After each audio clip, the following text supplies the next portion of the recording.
Psalm 55 closes not with a whispered hope, but with a declaration that cuts clean. David has cast his burden, declared his trust, and now he turns his gaze toward the men who drove him to this psalm in the first place. But thou, O God, shalt bring them down into the pit of destruction. Bloody and deceitful men shall not live out half their days.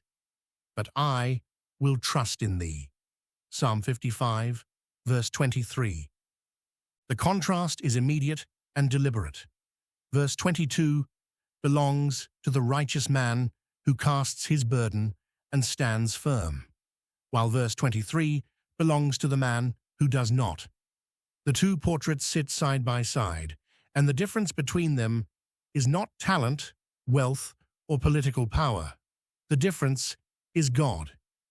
Thou, O God, shalt bring them down into the pit of destruction.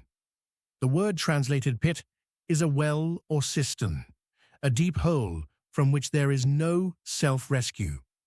The word for destruction carries the meaning of ruin, of being brought to nothing. David says, God brings them down. This is the language of a verdict being carried out. David is not venting personal spite. He is making a theological statement about the character of God as a righteous judge. The wicked do not just fall, they are brought down. God is the active agent. What looks like the prosperity of the wicked is in fact a temporary condition. David identifies his enemies, bloody and deceitful men. These are not vague categories.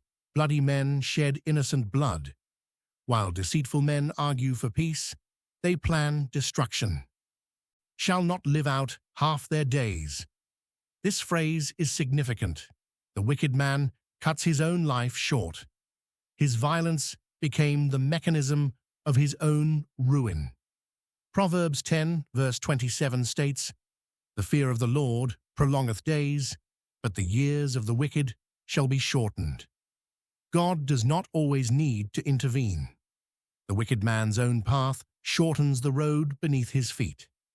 This is not a promise that every evil person will die young, but it speaks to the quality and fullness of life. A man who lives to old age in wickedness has not lived out his days in any meaningful sense. He has wasted them.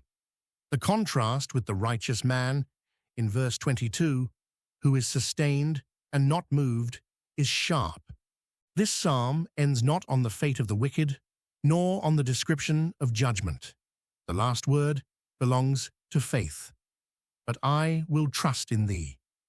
This is the same position David held at the beginning of his cry, and the same posture he holds at the end. The enemy has not disappeared.